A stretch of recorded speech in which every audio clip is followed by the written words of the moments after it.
билеген йога жасап жүк тасыған. Әлемдегі соңғы роботтар. Қамажай биі және робот.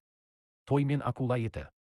Бір сөзбен айтқанда, робот саласындағы соңғы кездегі бәсеке сойқан. Бұл видеода біз өте қызықты және ешкім ұсынбаған тың ақпараттарды ұсынамыз. Видеоны соңына дейін қарап, біздің еңбегіміз үшін болса да бірер ауыз пікір жазып кетуіңізді сұраймын. Ал кеттік. Адамға ұқсас ақылды роботтар индустриясында да бәсекелестік күннен күнге қызып келеді. Робот өндірісі уақыт өткен сайын зерделі де, тыңғылықты өнімдер дайырлаудағы ұмтылуда. Жақында ғана Tesla компаниясы таңдау және билеу қабілетіне ие Optimus атты роботтарын көрсетті. Дәл осы кезде, бәстескендей сингапурлық Fourier Intelligence компаниясы өзінің өте күшті GR1 ақылды роботының өндіріс барысын көрсететін жаңа бейнені жариялады. Fourier GR1 роботы да ерекше икемді. Ол тіпті төзімді жамбас жетектерінің арқасында 50 килограмм, яғни 110 фунт салмақты көтере алады деп мәлімдеді. Оның қолдары әдемі болып қана қоймай, өте икемді көрінеді. Сол үшін де компания бұл өнімді науқас адамдарды төсектен туғызуға, емдеу ісінде көмекші бола алатынын айтуда. Дегенмен бұл робот жүк тасымалы саласынан да қағыс қалатын түрі жоқ. Рахат емес пе? 50 килограммға дейінгі жүкті тынымсыз тасып беретін шаршамайтын, ішіп жемейтін көмекші кімге керек емес. Ақшаң болса, аласыңда жүріп тұрған жұмысқа жегіп қоясың. Компания жариялаған бейнеде робот құрастыру барысы ғана емес, үшті басу аппаратының жұмыстары, робот бөлшектерінің жасалуы, бағдарламалануы, бұйрықты орындауы және робот қолының адам қимылын айна қатесіз қайталау барысы сияқты бірқатар өндіріс жұмыстары көрсетілген.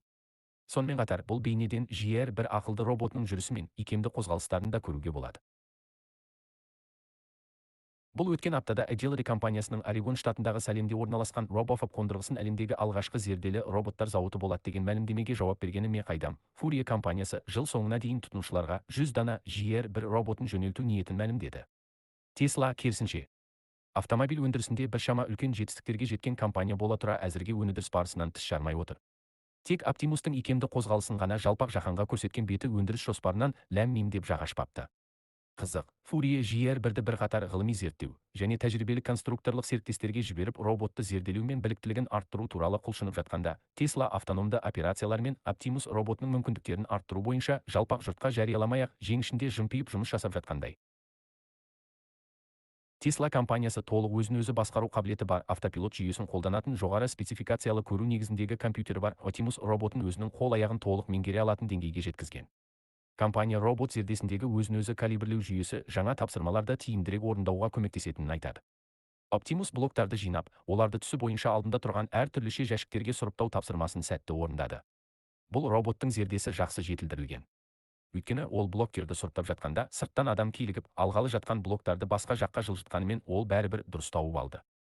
Тағы бір зер салатын тұсы, сұрыптау жұмысының барысында жәшікке салған блогы жығылып қалып еді. Оны робот өзі біліп түзеп қойды. Бұған қарап, адам қолынан жасалған адам тапсырылған жұмысты қалай болса, солай істей салатын, кейбір түйсіксіз жамандардан әлде қайда жақсы жігіт болатын сияқты деген ойға қаласың. Tesla жариялаған бұл видео 150% жылдамдықпен көрсетілген екен. Осыған қарап Optimus'тың баяу қозғалатынын көруге болады.